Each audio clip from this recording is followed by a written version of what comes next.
दोस्तों एक सवाल पूछता हूँ आपसे। अगर आपको कभी ये लगे कि मेरे जीवन में कभी कोई दुःख तकलीफ़ या कोई मुसीबत आएगी तो वो आदमी आपका आपकी सुरक्षा करेगा, आपका साथ देगा और वो भरोसा आप जीवन भर करते हैं और वो भरोसा तब ज़्यादा मज़बूत होता है जब जिस आदमी के ऊपर आप भरोसा करते हैं वो समाज से बाहर ना होकर मतलब आप घर से बाहर ना होकर आपके परिवार से हो। और इससे भी ज़्यादा भरोसा तब होता है जब वो आपके खून के रिश्ते में हो। और उससे भी ज़्यादा भरोसा तब होता है दोस्तों जब वो आपके खून के रिश्ते में होते हुए भी साधु का वेश धारण कर रहा हो।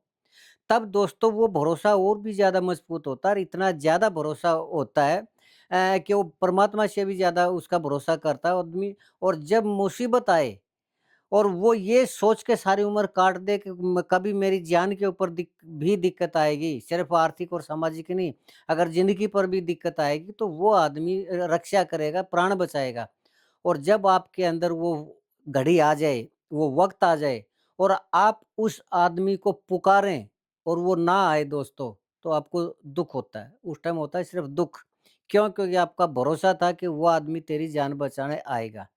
लेकिन जब आप उसको पुकारें, ज़ोर-ज़ोर से पुकारें, उसका नाम लेके पुकारें और ये कहे कि मुझे बचा लो, तब भी वो आदमी नहीं आता, तब आपकी मजबूरी समझी जा सकती है। लेकिन इससे भी एक कदम आगे, जब आपको ये पता चले कि जिस आदमी के ऊपर भरोसा करते रहे और जिसके ये उम्मीद थी कि वो तुझे बचाएगा और वो कत्ल करने वाला भी आदमी वही हो, तो दोस्तों आपके दिल के ऊपर क्या बीतेगी?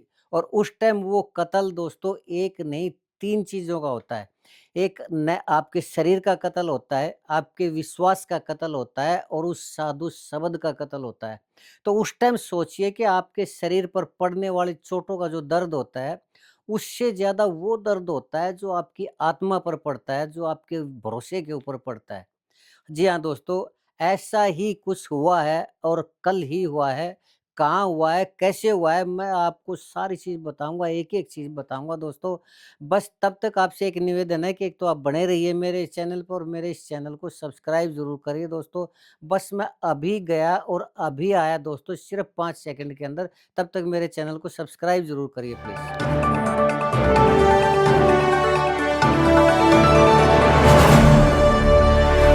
दोस्तों नमस्कार। दोस्तों मैं सतवीर सिंह अपने यूट्यूब के भारत लिंक ग्लोबल चैनल पर लंदन से आपका स्वागत करता हूं। दोस्तों कल करनाल जिले में एक ऐसी घटना हुई जिससे मन काफ़ी विचलित है। और ये करनाल जिले में दोस्तों एक कस्बा पड़ता है असंध। असंध के पास एक गांव है कारसा। कारसा गांव में एक नंबरदार हुआ करता हरी सिंह नंबरदार। तो वो 40 साल पहले कारसा गांव से और असंध में आके रहने लगा और उसने अपना काम शुरू कर लिया कबाड़ी का। काम ठीक-ठाक था। तो उस हरी सिंह नंबरदार की जो घरवाली थी लीला नाम था उसका। वो दोनों साथ रहा करते और उसके 2 लड़के थे हरी सिंह नंबरदार के। एक का नाम गुलाब था, एक का नाम एक बंसी सिंह था। और वो बंसी सिंह था वो उसके घर के साथ ही घर बना के ना वो रहा करता क्योंकि उसका लड़का था। और उसके 2 पोते थे दोस्तों इसके हरी सिंह नंबरदार के यानी उसका जो बंशी सिंह लड़का था उसके लड़के थे, तो एक का नाम था मोहित और एक का नाम था रविंदर। तो जो उसका रोहित जो उसका वो हुआ करता रोहित नाम था मोहित नहीं। रोहित जो उसका पोता था वो तो उसके पास रहा करता, जो रविंदर था वो मज़दूरी वग़ैरह का काम किया था लेकिन वो अपने दादा के पास में ही रहा करता। क्यों? क्योंकि उसका जो घर था रोहित का और जो उसका दादा ने घर बना रखा था हरी सिंह ने, वो दीवार के दीवार मिलती थी और वो उसके पास आता-जाता रहता था। क्यों? क्योंकि वो उसका दादा था। और वो उसकी हरी सिंह की इस टाइम उम्र हो चुकी थी 80 साल की और जो उसकी घरवाली थी लीला उसकी उम्र थी 75 साल की। तो वो दोनों ही अपने पोते रविंदर से काफ़ी प्यार किया करते और जो लीला थी जो उसकी रविंदर की दादी थी वो तो उससे और भी ज़्यादा स्नेह किया करती। और उनका जो काम था वो भी कबाड़ी का काम था। तो एक बार दोस्तों ये जो रविंदर था रविंदर ने किसी बैंक से लोन लिया था काम-धाम करने के लिए और वो बैंक नहीं चुका पा लोन नहीं चुका पा रहा था बैंक का। 15 लाख रुपए का लोन था तो बैंक उस लोन को के बदले में उसकी ज़मीन कुर्क करना चाह रहा था, उसके घर-बार को कुर्क करना चाह रहा था। तो हरी सिंह का वो पोता था, काफ़ी नज़दीकी था, दोनों मियाँ-बीवी अपने पोते से प्यार किया करते, तो उन्होंने वो लोन भर दिया। लेकिन ये था कि उसने ये कहा था कि ये जो है तुम्हारे पास जो पैसे होंगे तो देने पड़ेंगे। रविंद्र ने भी कह दिया था ठीक है, आप मेरी ये ज़मीन बचा लो और मैं जो पैसे हैं आपके लौटा दूँगा। तो दोस्तों हरी सिंह ने अपने पोते रविंद्र का भर दिया लोन और वो उसकी कुड़क होने से ज़मीन बच गई। और ये जो रविंदर था इसने साधु का वेश धारण कर रखा था और वो जो गाँव के खेड़ा वगैरह बोलते हैं ना यानी कोई मान्यता होती है वहाँ पर मंदिर वगैरह छोटा-मोटा होता है तो वहाँ पर वो रहा करता है क्यों? क्योंकि उसने साधु का वेश रख रखा था और जो रात को रहना-जाना या जो भी था वो गौशाला गाँव की जो गौशाला थी उसमें भी रहा करता वो। और वो बनना चाह रहा था, साधु बनना चाह रहा था और उसने साधु का जो भगवा वेश था वो भी धारण कर रखा था। लेकिन दोस्तों जब उसका ठीक-ठाक सा काम हुआ क्योंकि कारोबार तो वो भी किया करता, मेहनत मज़दूरी भी किया करता और भी काम था, तो उसने हरी सिंह ने उसको कहा कि बेटा मेरे पैसे दे दे। तो वो पैसे देना नहीं चाह रहा था। तो उसने सोचा कि क्या किया जाए कि इसके पैसे भी ना देने पड़ें और जो ये इसकी ज़मीन है ये भी हथियाई जाए। और क्योंकि साधु का उसने वेश धारण कर रखा था तो उसका ये विचार था कि अगर किसी तरह ये ज़मीन मिल जाए तो इसी ज़मीन के ऊपर मैं मंदिर बना दूँगा और मैं एक बड़ा साधु बन जाऊँगा और फिर सारी ज़िंदगी आराम से काटूँगा। तो जब वो पैसे माँगने लगा तो दोस्तों उसने अपने 2 दोस्तों को इकट्ठा कर लिया। उनमें से एक प्रदीप था और एक पंकज या कुछ ऐसा नाम था वो था। तो वो प्रदीप ना गुलशन जो प्रदीप लड़का था वो उसी हरी सिंह के पास कबाड़ ही सप्लाई किया था, कबाड़ का सामान गाँव में से इकट्ठा वगैरह करके। तो उसको पता था कि उसका कबाड़ का अच्छा काम है और उसमें तांबे-तूंबे के ये इस तरह के काफ़ी पुरानी आइटम थी और वो काफ़ी महँगी बिकती हैं। तो रविंदर के दिमाग में एक प्लान आई कि क्यों ना इन दोनों का मर्डर कर दिया जाए। अपने दादा का हरी सिंह का और उसकी पत्नी लीला का, तो एक तो ये है कि ये ज़मीन मिल जाएगी। इसी ज़मीन पे मैं मंदिर बना लूँगा और 15 लाख रुपए वो देने भी नहीं पड़ेंगे। तो उसने योजना बनाई गुलशन और प्रदीप के साथ मिलकर क्योंकि और प्रदीप को ये कह दिया कि जितना भी उसमें तांबे का सामान हो वो सारा का सारा तुम्हारा रहा, तुम उसको ले जाना। और गुलशन को कह दिया कि और तुम्हारे से जो सामान लिया जाए वो ले लेना और जो हम लूट कर चोरी का इसमें वो दिखा के ऐसा कर देंगे कि चोर आए थे रात को और उसको लूट के ना जो इसकी आँख खुल गई तो वो मर्डर करके ना और वो चले गए पता नहीं कौन था। ये उन्होंने प्लानिंग कर ली दोस्तों। अब क्योंकि रविंदर का जो घर था उसके पिताजी का जो घर था बंशी का वो हरी सिंह के दीवार की दीवार मिलाया करती तो उसके लिए उस घर में घुसना कोई बड़ी बात भी नहीं थी। तो उसने प्लानिंग की कि रात को चलेंगे और मैं दीवार फाँद के ना और वो दरवाज़ा खोल दूँगा अंदर से क्योंकि अंदर से कुंडी लगी रहा करती। और हरी सिंह और लीला उनको पता था कि साथ में उसके लड़के का मकान है, पोता रविंदर है और वो बंशी है, वो तो है ही है, तो किसी तरह कोई डर भी नहीं था। तो रात को 12 बजे के आस-पास रविंदर ने वो जो चारदीवारी थी दोनों के घरों के बीच में उसको फाँदा और वो खोल दी, उस कुंडी खोल दी और दोनों ने पहले से प्लानिंग कर रखी थी, काफ़ी टाइम से प्लानिंग कर रखी थी, तो टेप लेके आए हुए थे साथ में, तो उस टेप से उनके हाथ-पैर बाँध दिए और मुँह बाँध दिया।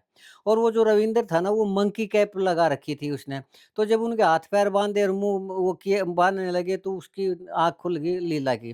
तो उसने सोचा कि हाँ, अब तो ये चोर घुस गए, डाकू घुस गए और साथ में रविंद्र है ही और वो सारी उम्र ये भरोसा किया करती कोई भी मुसीबत आएगी तो मेरा पोता है रविंद्र मेरे को बचा लेगा।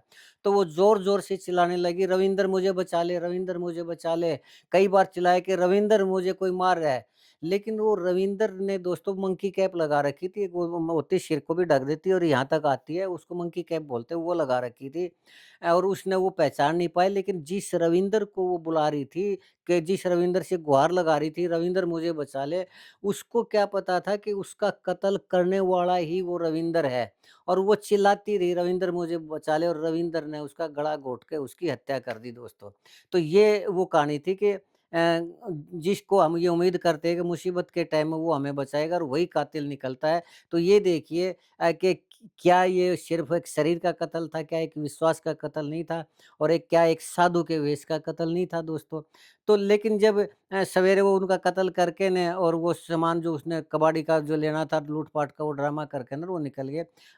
सवेरे जब उसका पोता आया, वो जो दूसरा पोता उसके साथ रहा था रोहित, उसने आकर ने देखा कुंडी खुली हुई है तो उसने देखा कि सामने दादा-दादी मरे पड़े हैं। तो उसने पुलिस को बुलाया और पुलिस को बुला के न और उसके लोकेशन वगैरह रही सारा देख के ना उसको शक हुआ कि इसमें तो घर के किसी काम का क्यों आदमी का वो हाथ है।